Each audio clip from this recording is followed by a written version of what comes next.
Fabio, thank you so much for getting back in touch with me and being willing to share your story today. You really have taken YouTube by storm. Just Yeah, it looks like I did not I did not anticipate it.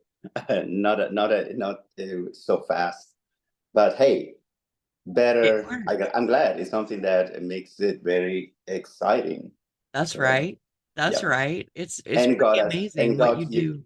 and got us you and me in contact with each other. So that's what is more Yes, beautiful. absolutely, absolutely. So tell us a little bit about you, Fabio. Okay, about my story The with crochet, yeah. crochet. How did you Yeah, get started? How long have you been crocheting? I have been crocheting since early 2020. That's when we entered into the pandemic, in New York City for the space of 3 4 months. From I think it was from February until a few months, 3 4 months later, on in 2020, New York City got it was under very strict lockdown.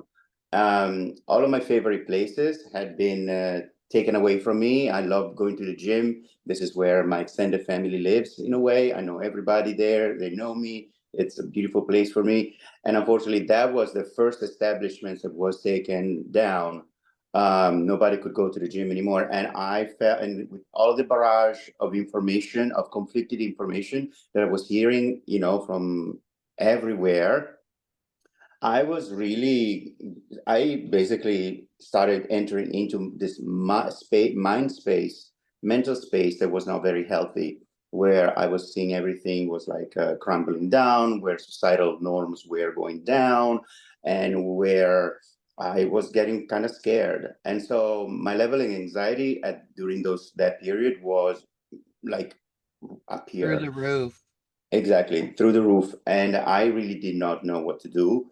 Um, but I don't know, I needed to find something to anchor me. So here's the thing. My mom and my grandma, they actually they're both passed away. But my mom and my grandma, when I was a little kid, they would get together periodically, either at my mom's place or my grandmother's place, and they would crochet together. And me as a little toddler down there, under the table or doing my things, I just sensed the peacefulness of those moments. And I guess I must have absorbed it because during these very anxious and crazy times of COVID, those Right. memories out of the blue started popping back into my head. Those memories that I guess I had stored somewhere and I had no idea. um and those memories and so those were the memories of these moments of beautiful peace and familial domesticity, all of those beautiful things. And I just grabbed, leached onto those. I got me a hook, I got me some yarn, and I started looking at patterns. Can I name names? I have to say Absolutely. Mikey from Crochet Yeah. Crowd and Yarn Inspirations. Those were my first teachers. And that's when I started crocheting from those patterns.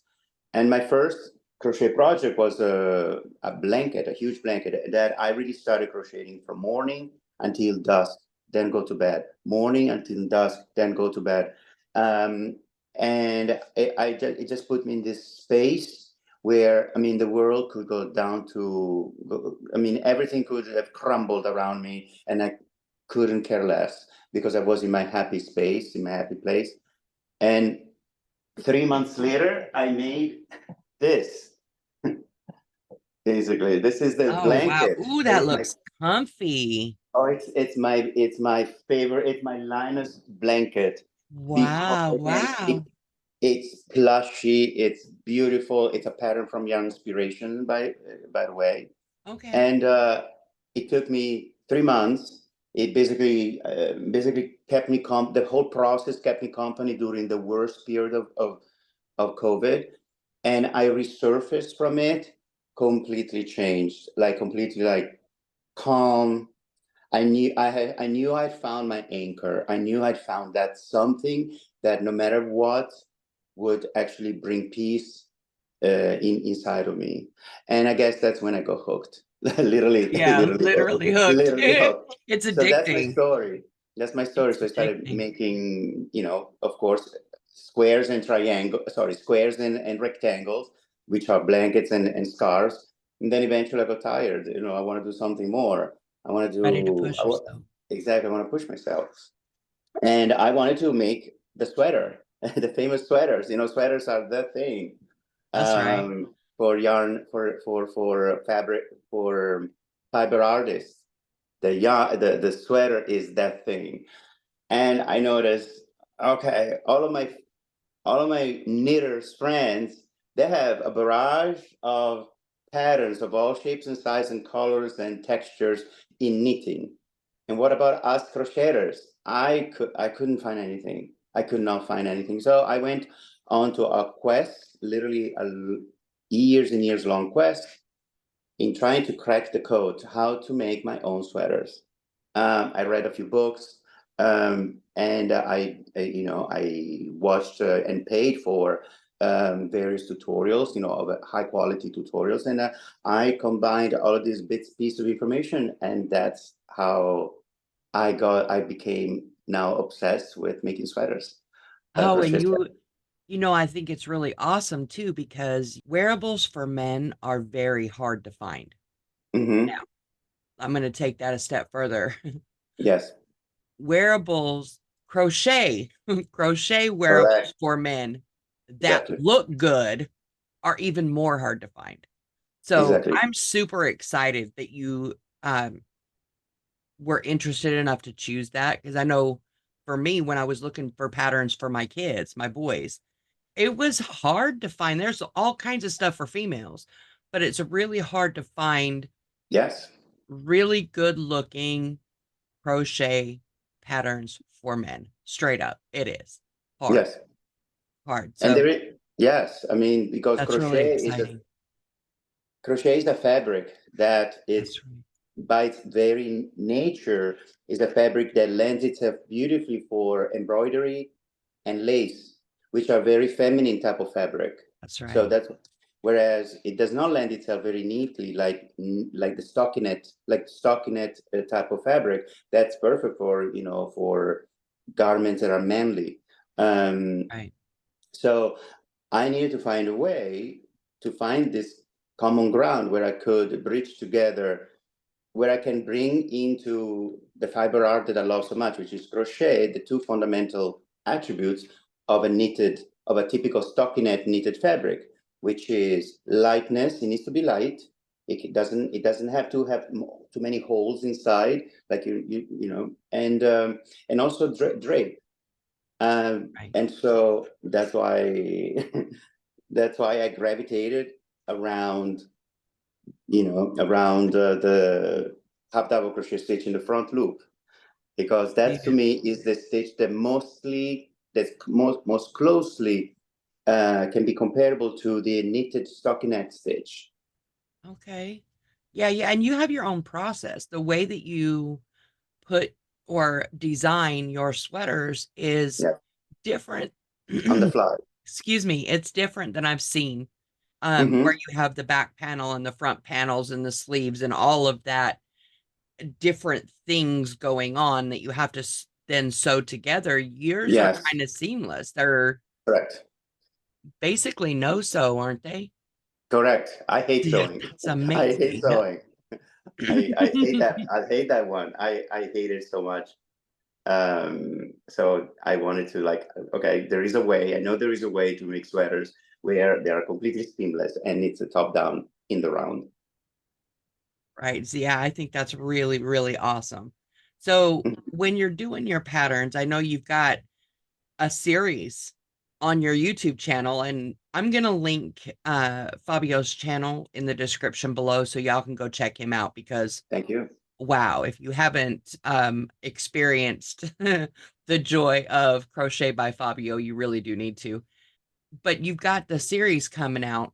Do you have written patterns that also go with your uh the series, the tutorials that you've got on YouTube, or Oh, the written patterns, right? It is I mean, writing good patterns is an art in and of itself. And, Absolutely. I have been asked quite a number of times now if I have written patterns. And I thought about the idea of doing it, but it kind of runs a little bit against my way of making sweaters, because when I make sweaters, I make them on the fly. Ah, So the pattern on the other hand requires that all the measurements be known even before starting. But I don't right. need any of those. I don't need any of those. So my pattern would be like, it's just start. My pattern is better translated in a video. But I understand that sometimes you just want to have a written format that you can just bring with you and just reference the salient points rather Right. than having to like watch an entire video from beginning to end. And also, I know I have an accent when I speak, and it's not always clear, and the delivery is not always clear You in a do video. great. I'm aware of that. You're kind. You're being kind. Whereas the written words, on the other hand, are it's a format that allows me to revise and perfect and select a better way of explaining things. And so I am considering um, I am considering adding the written pattern Okay. eventually to my videos. But at the moment, I do not Well, have I that. mean, I know I'm not the only one, but I prefer watching Mm-hmm. a video over a written pattern any day. Any day. Mm-hmm. Like I have patterns that I have bought that have a video with them, and I don't even look at the pattern. I just go to the video. So, Uh-huh. but that's just me. I think it's personal preference, really. I know Mm-hmm. there are I've met several people that prefer the written pattern, but that's why I was Yep. asking. Yes, Um, yes, yes. because I know people when this video comes out, I know they're gonna be like, where do we get a pattern? So I thought I'd just get that out of the way really quick. Yes, yes, yes, yes. Really, really quick. So wow. So you excuse me, 2 years ago, 3 years ago, had never crocheted before. And now No, you not have, seriously. No, not seriously. No. and now you are, well, you're doing it. You're doing the damn thing, Fabio. Yes. Like, wow. Now, is that right behind you? Are those your sweaters that Oh, you this have one. designed? Oh, this these old things. These old things here. Oh, you're so silly. Yes, these are all sweaters that I have made. Wow, that's Um, a lot. Ooh, I like that one. this I is like that one a lot. yes, this What is yarn did this. you use for that? Oh, this is Premiere. I know the brand. It was a Premiere Yes, yarn that I can I mention names again? Like I purchased absolutely. Whatever this you yarn. mention. Yes, this yarn was purchased through Hirschner's, the catalog of yarns and items. So I I love this yarn. It's a again weight 3, never a weight 4. You cannot. I always try to stay below a weight 4. It has to be weight 3 or lighter. And this is a nice weight 3. It turns heads. Yeah, Like that's a literally, I gorgeous put it sweater. on, and I know that at least one or two people out there will have to say something about it. I want to make that. And now this is actually, again, this is not an in the round. This is not in the round. This is actually a drop shoulder. So Oh, I actually had to, you had to sew. I had to Ah, sew. I know. I hate this process. I hate it so much. This instead is an in the round construction. This is my latest one. It's a oh, I like cotton. that. It's fingering weight. Okay. It was originally, I do not remember, I think this is also a premiere. It's an old yarn, actually. It was stored somewhere. I had it for a very long time. Um, and I remember buying it 2, 3 years ago at Michael's, and it was actually advertised as a yarn to make a shawl. Instead, I didn't want to make a shawl, but I didn't know also what to do with it. And then about 2 months ago. Yes, and then 2 months ago, I got laid off. I lost my job, and so as one does, you Right. crochet. Yes, right. Because you have to go to your happy place after that. Like you have to go to your Exactly, happy and place. this came out, and it's like my favorite thing in the world at these days because it's cotton, so it's nice and fresh. It's great for the spring season, you know. So I can still wear it. In fact, I actually wore it yesterday when I went out with my pair of tight jeans and red sneakers with this, which is also Okay. red. Turning Um, heads again. exactly. And this is another in the round construction. I Um, love that sweater. Okay, I want to point something out about this sweater, and I think it's because yes, of the way that you did it in the round. But yes, all of the stripes on the sleeves match the rest of it, and I love that. That like I guess I'm nitpicky because if uh-huh, the lines don't if there's a shoulder seam and yes, the stripes don't match, it drives yes, me insane. Like I can't do that. yes. So I am digging that. I am digging I that. I will teach how to make it at some point. This is a more complicated. This is a little bit of a more complicated because we Okay. will be, we're dealing with two different colors, and also there is a specific way to make the seam, um, to make the change the color. Again, the change the color is so invisible. I don't even know Yeah, I'm where it is. like So it's you're it's looking right for here. it and you You can't cannot see really it. see it when I change the color, but it happens right there. Oh Um, wow. and so I love the, that. eventually that will be a more complicated one. This is, of course, my Bostonian one. This is again a more later on when I start teaching how to make texturized fabrics. This is Wow. I don't know if you can see it, but this is basically my version of the classic basket weaving motif. Now, basket weaving is it's another very dense fabric. So I Right. found a way to kind of stretch it and make it light enough to turn it into something you can actually That's wear. beautiful. Absolutely beautiful. Fabio, holy crap. And so that's, and so Wow. And again, because, look at that ribbing. Hold on. Bring that back. Bring that back. okay, Wow. yes, this is my signature ribbing, which is something I will explain. The video actually will come out tomorrow Oh, on okay. how to make the ribbing. All right. And So of course, by the time with the I extra, will and link by the way, every time I have some extra yarn, I usually then make a sweater, like I make a scarf that goes with the that goes sweater. with the sweater. That's awesome. And I have a few more, of course, but I don't know. Thank Well, you for since giving that me a video chance. is coming out tomorrow, Yes, by the time tomorrow. this video comes out, it will already be out. So I'll get that link from you and I'll put Mm-hmm. that in the description as Okay. well. Yes. Thank So that you. people can go check you out, specific videos and stuff, because that's just wow. Just wow. All So those are my babies. right. So Fabio, is there anything that you like advice that you might have for somebody that's starting crochet or somebody that's just kind of feeling a little bit I think redundant that, in their skills? that's a very good question. Um, because I think more so than because um, you know, there are different ways of we have different ways of holding the hook. Some people hold the hook like as if it's a spoon. Some people instead hold the hook like as if a knife. Some people crochet with the index finger up, and some people don't, like me.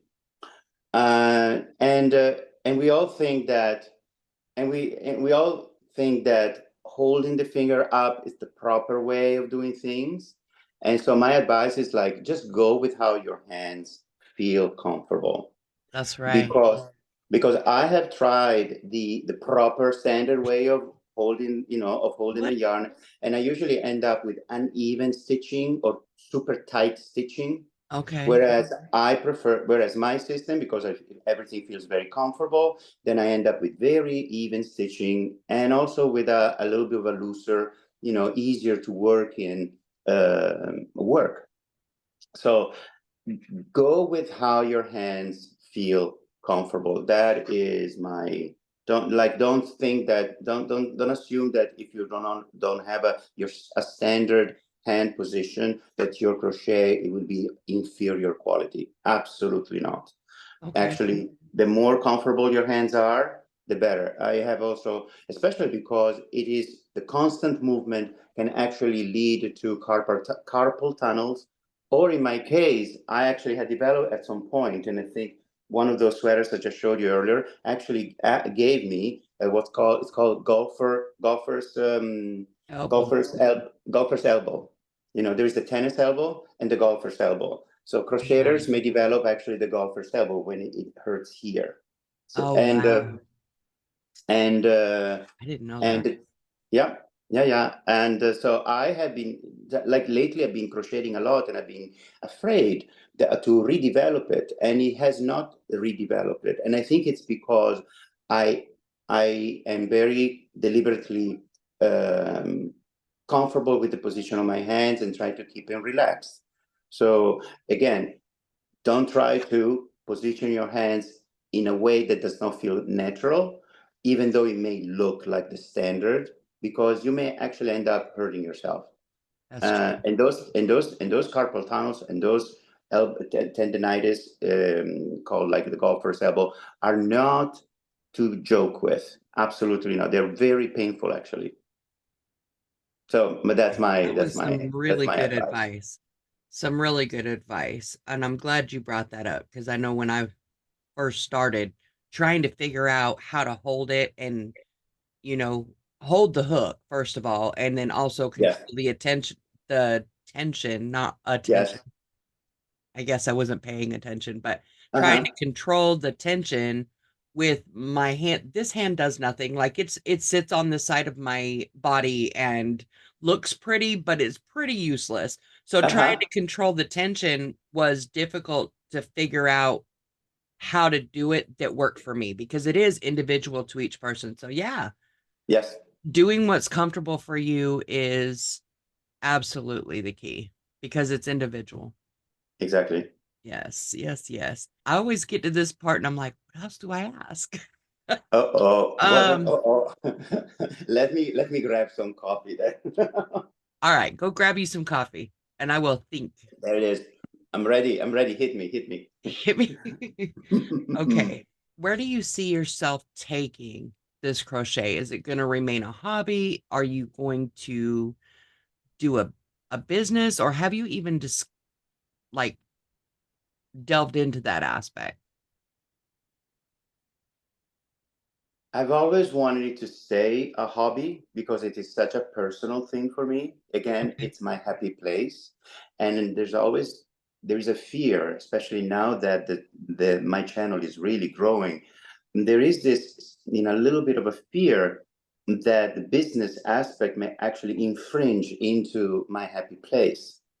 Oh, Um, yeah. so I never want to lose that happy place. But I also want to share what it is that I have discovered that we can also make with crochet, which is sweaters, because I know it is something that many crocheters have been wanting to make and they do not know Yeah. how. And so It's I know I have something that can make them happy. So where I see myself, I'm going to, rather than going, I am happy. I'm open to the possibility of this this hobby that I love so much to actually take off as a business. But I am going to deliberately go slow, okay. go slow. So even though I may be, I may see, I may be having opportunities to, let's put it this way. There was, I think in my last video, towards the end of the video, I mentioned a possibility of a membership. I'm not quite so sure anymore. I really want to go there. Um, again, these are all ideas, but that doesn't necessarily, but right now I'm like playing with these ideas in my head. I may be Right. talking about it in, because I really want it to go slow. I would rather build a community first and establish myself as someone in the community that you can truly, that I am of reputation. That's right. It's my need that you can go to Fabio if you when it comes to sweaters for men. That's my niche. So and that's where I would rather this journey to go somewhere, definitely, but gradually, not too fast. And it's so difficult because I get all of these invitations from YouTube and from others, to go fast and fast and try this and try that. And yes, it is tempting, but also I'm afraid of losing that happy place, and that's why Right. that is the little break that I push, because I also think if I have something of value to offer, it will grow without me having to Right. forcing it. That's right. That's right. And this, so I would rather it to let it follow its natural progression, as opposed to me artificially trying to force it. And if Absolutely. it goes, and if it goes somewhere for just a season and then it sizzles out, that's perfectly fine, as long as I don't lose that happy place. And if I Well, get a sense, and if I yeah, get a because then you'll have community, to pull back because that, exactly, like, once you get a hold of that happy place, you don't want to let that go. then it wouldn't be me anymore. Then That's it right. wouldn't be Fabio, and it would no longer be Crochet by Fabio if That's I right. lose the happy place. This is very true. Very, very true. Well, I'm all for it. Like, in my personal, uneducated opinion, you could go far with this. But Hmm. I completely agree with taking it slow and maintaining that happy space because it is so critical in all aspects of your life. That brings me to Hmm. another question that I wanted to ask you.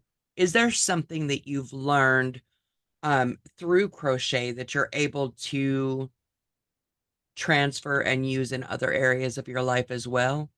Well, like again, it helped me stay sane during a very a very insane period that we Yeah. all went through. So I have to say, it was a lot during those years. It was truly a lifesaver for me, and so that in and of itself has